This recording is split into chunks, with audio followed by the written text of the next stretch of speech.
It's draft day. Yes, sirree. As you can see, I got the Bears loaded up here in PFF. And I'm gonna go over. We're just gonna simulate what the Bears are gonna do in the situations that they're gonna be put in potentially in this draft.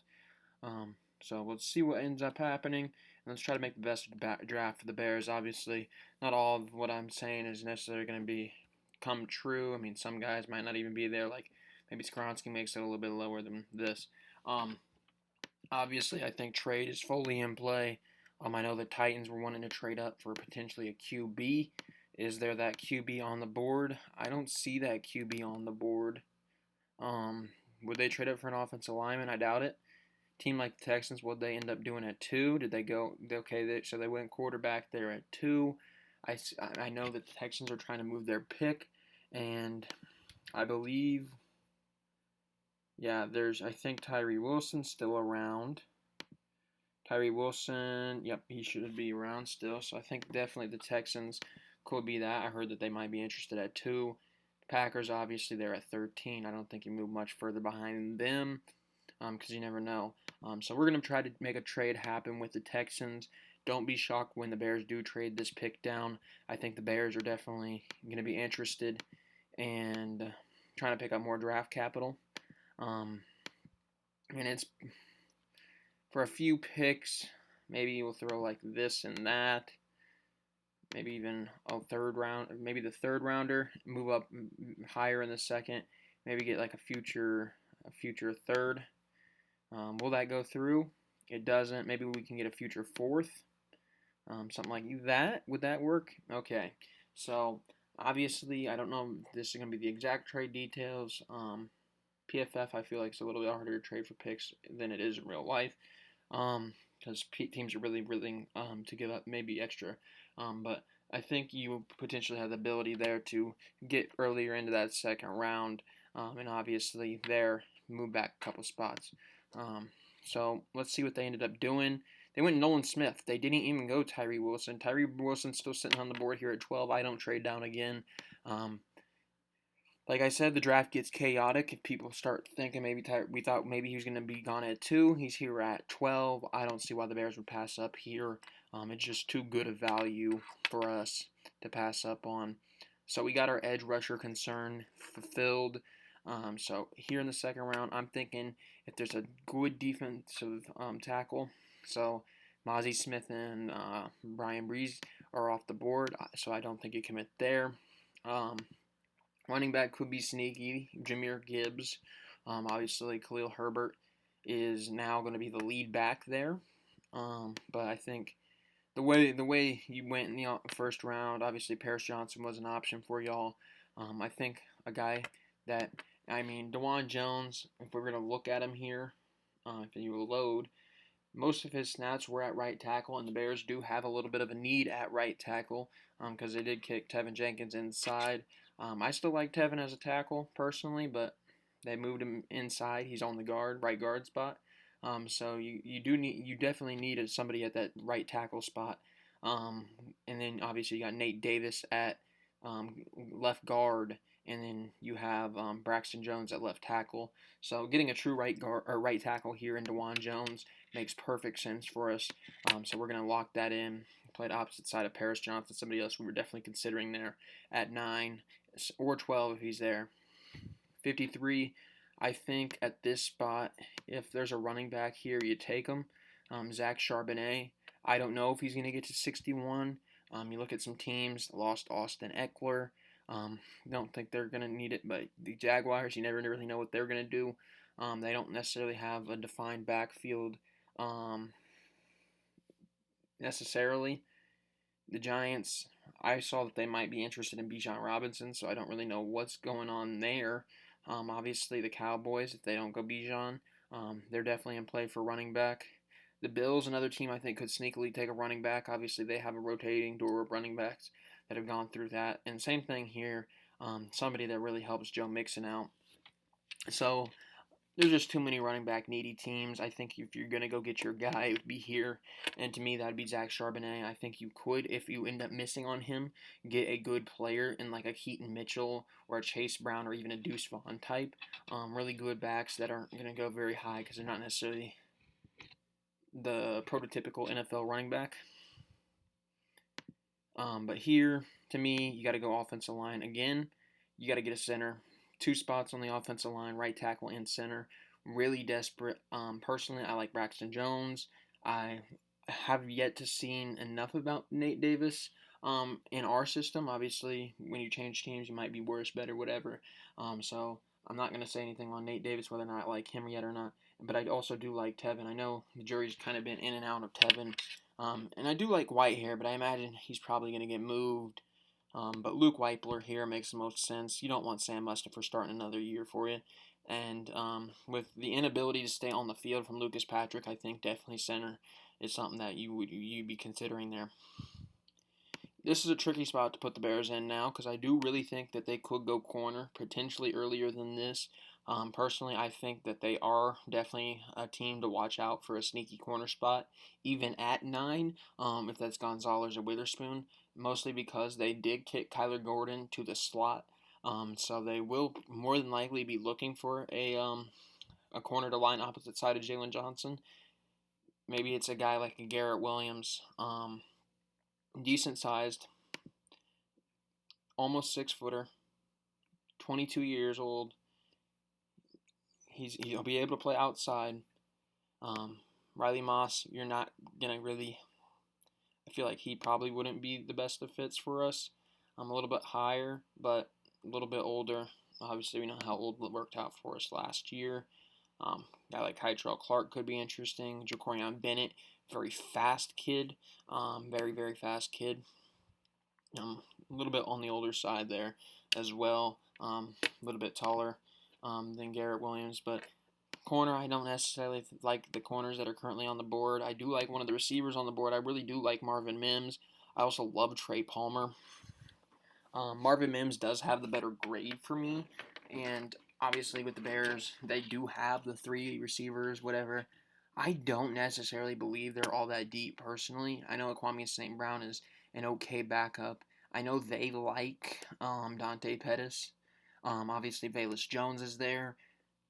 I'm not really sold on any of the backup depth, and having a receiver like Darnell Mooney, who, while last year was his first time really missing significant time, having a smaller guy like Darnell Mooney, I think you wouldn't be hurt to go a guy like Marvin Mims here, who about 21 years old, smaller size guy, kind of like Mooney, but very good player. Obviously still in the PF top 100, very good receiver. Trey Palmer, also somebody I really like. Think his game will translate into the NFL, but he's somebody I feel like is going to be hard to keep off the field. And I don't necessarily mean he's going to be some superstar type of guy, but I think it's going to be really hard for you to justify taking him off the field because he's just going to be very consistent, and that's the way I view Trey Palmer. But Marvin Mims, I think, definitely be coming in low value, not low value, but low stakes receiver 4 right away. I think that's a really good pickup here. I could definitely make a case here for Trey Palmer too, but I think Marvin Mims still being on the board makes it easier for me. And I also do want to mention, you saw Eli Ricks went on at 102. Definitely was considering Eli Ricks potentially if he were to be there one more pick. I do really like him. Obviously, he kind of slid a bit because of health problems and all that. But see, these corners, not a huge fan of them. I do like a guy like Caillou Blue Kelly. Just a very interesting player. Obviously, not coming off a great year, but he's a very interesting player. 4-year starter. He'll be an interesting pick for somebody. I don't necessarily think he'll be great right away, but he'd definitely be an interesting pick. But this is a really tough corner class once you get there towards the later half of it, because I do think you could pick up some guys that could be starters, but I'm not sure on who those guys are. We do still, I believe, need, because we passed on a lot of the defensive tackles, I like a guy like a Kobe Turner. If Gervon Dexter's there, I'd be interested. Even you could wait a little bit and get a guy like Jonah Tavai. So we definitely have options. There's another defensive tackle out of Texas, Ojomo, that I do like a little bit more than Keondre Coburn. But with the way the board's fallen, I think Kobe Turner's not a bad pick here for us. Get a defensive tackle there for us. Here, I know we drafted Tyree Wilson. I know we did, but I still want to look at it because we get down a little ways. I'm still very interested in Isaiah Land and Brenton Cox. I like both of those guys a lot. A lot. I really want both of them, but I don't necessarily know if the Bears are going to be getting in play with those guys. Here's another guy that I really like. I think the Bears definitely could go him. Let's see his trends. I'm not really sure who's trending him. Yeah, the Bears trended by him. But guy I really like in City So. This is a kid that he's going to play guard in the NFL. You're not going to have. I don't really think you're going to be able to kick him anywhere else. He did play some tackle, but I think in the NFL he's probably more so a guard. Obviously Nate Davis is there. Obviously Tevin Jenkins. The jury's been iffy on Tevin Jenkins, whether or not they'll keep him, whether or not they'll trade him. It seems like they switch their mind every time they talk about it. So I wouldn't be surprised if they go get another guard and a guy like City So there in a 4th round pick. We still haven't gone corner, and I don't mean to do that on purpose necessarily. Just the value really hasn't been there. I do think safety's in play as well for us. We've seen us take a safety last year, kind of oddly. Wouldn't be surprised, especially a guy like Marty McPoo, guy that I've seen rise on some boards lately. Very interesting prospect. Not a very safe prospect by any means, a little bit on the older side, but somebody that's really shot up some boards late, and people think he could be a steal. And then obviously you got a guy like Anthony Johnson, a little bit more polished as that safety. Once again, kind of on the older side. And I actually did watch Brandon Joseph film like a year ago before this draft ever even happened, but have not heard much about him lately. Rashad Torrance is another interesting player, but I do like Rajon Wright out of Oregon State. I got to see him play last year, but I don't know if that's a. Do the Bears want a second corner? Because maybe a guy like Starling Thomas might be a little bit more fit for that right away. A little bit older. It depends really what the Bears want. It really does. I think you might see them take a gamble on a guy like Starling Thomas, and that's what I'm going to do here. It depends what they want. If they want a corner that's going to be depth, then maybe they wait a little bit. But if they want a corner that's going to compete as the opposite side starter for Jalen Johnson, then we might see them go it very early. Is my edge rusher here? Isaiah Land just went. Dang it. Is my other one Brenton Cox here? Brenton Cox is also not here, which means I want to trade this pick. I don't want nothing to do with this pick. What can we do?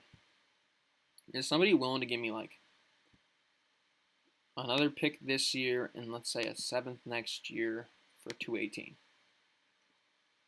Okay, so we'd be trading what?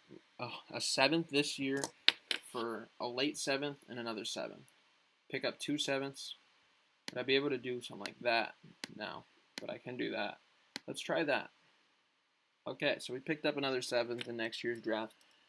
I think Ryan Poles is honestly going to get more draft capital than what I picked up in this, but we'll see. Don't be surprised when the Bears do. There's no quarterbacks available. Don't be surprised though if the Bears do take a quarterback there in that 6th, 7th round area. I wouldn't be shocked if like Jake Hayner's on the board and they take him, not necessarily to replace Fields or anything like that, but to get a decent backup option that you can lock in for a little bit. Grant Dubois, somebody I think could be interesting. Obviously out of Charlotte, 21, 6'2", very interesting prospect. Kind of in this 7th round range for a while now. Going to be interesting here. I like him. 7th round, a team that has some questionable receiver depth already. I don't mind it. I would take Grant Dubois.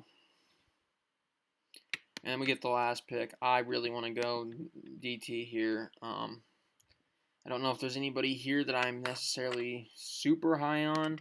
What does a guy like DJ Dale have? 3 sacks as a DT is pretty solid. 22. He can play B gap and A gap a little bit, so that's pretty solid for us. Definitely somebody I would look out for, maybe. Obviously, who we ended up getting Kobe Turner. So maybe a guy like DJ Dale would be the safe option. Deshaun Johnson, a big time pass rusher here, eight sacks, big numbers. Lined a lot of the place, but primarily in B gap, pretty solid there. Something you could use. Once again, a little bit of an older prospect, and that's really what you're going to get in these back end, these 7th round type guys. A little bit older, more polished prospects. Like once again, really good year last year from Levi Bell. Played a lot of over the tackle and B gap. So that's definitely interesting.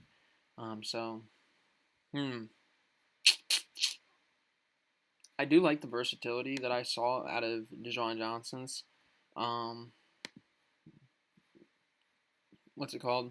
Profile here. A little bit more. I do like the fact that he's lined up almost everywhere, really outside of off ball. He lined up just rarely off the ball, but he can line up a little bit in A gap, B gap. He can line up over a tackle, outside tackles. I think that's really valuable as a defensive tackle / defensive lineman in the draft. You don't necessarily have to classify them as DTs, but I think Deshaun Johnson here is a decent option. Obviously, I like DJ Dale here too as well, but I'm going to take Deshaun Johnson back in, second last pick of the draft. Not very high stakes. You're taking a gamble on a guy that might or might not pan out. Very high pass rusher last year, so I definitely would not mind getting a gamble, especially in the 7th round, of somebody that's proven to be a pass rusher. Okay, let's look at what they gave us. They gave us a B for that trade down. I don't mind that trade down. We did pick up another pick next year. We did pick up that earlier 2nd round pick. Very big fan of that. Obviously, we traded down. We got Tyree Wilson. I think that's definitely in play if he's there at 9. If he's there at 12 and we trade down, I don't know why we'd pass. Dwan Jones, love that fit, especially because he can play right tackle. That's primarily what he was. Zach Charbonnet, I've been predicting this for a minute now. For about the last week or two, every mock I've had feels like Zach Charbonnet makes his way into Chicago. Just makes too much sense for me there in that 2nd round. You get a lot of 2nd round draft capital you play around with. You need a running back. Zach Charbonnet is going to be around that time. If it's not Jahmyr Gibbs sliding there to 53, Zach Charbonnet should be around that area. So definitely could make a lot of sense. A guy like Luke Weipler, think he's a perfect fit, perfect type of guy for the Bears to go after, especially with their concerns at center.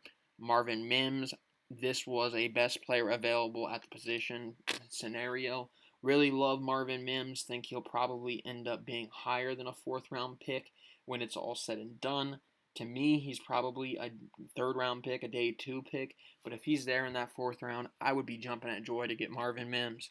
Same thing here, Kobe Turner shouldn't be there in the 4th round, but if he is, I'd be happy. 5th round, City So, they don't like the pick. I do. I think you definitely need a backup guard at the minimum, and also somebody that could potentially come in and compete to start at guard with Tevin Jenkins next year. And then we get Starling Thomas. They're not in love with it, but they don't hate it either. That's kind of where I am with that. We missed out on a lot of the good corners in this class. And I mean, it makes sense because some of these are more pressing needs than corner for us. But I'm still iffy on that. I really am. I love this trade or this pickup here with Grant Dubois. We did trade down. Um, I do think he's going to be really solid. Um, as a seventh round pick, he's a guy that's going to be very low risk and has the potential to be pretty solid. I think he'll more than likely probably not play too much for us next year if he were to be drafted by us. But I could definitely see him in a role definitely that is impressive in the preseason. I know we had some impressive receivers last year in the preseason. Definitely a preseason guy, and then potentially goes down the practice squad and call him up in a year or two. And then Dejuan Johnson, once again, big time pass rusher from the interior defensive line. I think that's very interesting. Um, and a guy like Kobe Turner, I think Kobe Turner's solid. Don't necessarily know if he's going to be the best of the in this class. So it doesn't hurt to double dip on DTs here, especially if you have the draft capital for it. So I'm very excited for what's going to happen. You guys are seeing this on Thursday, and I'm very happy because that means it's draft day. But I'm about 45 minutes away from draft day. But it's gonna be hard to sleep tonight. Thank you all for watching. I'll see you next time.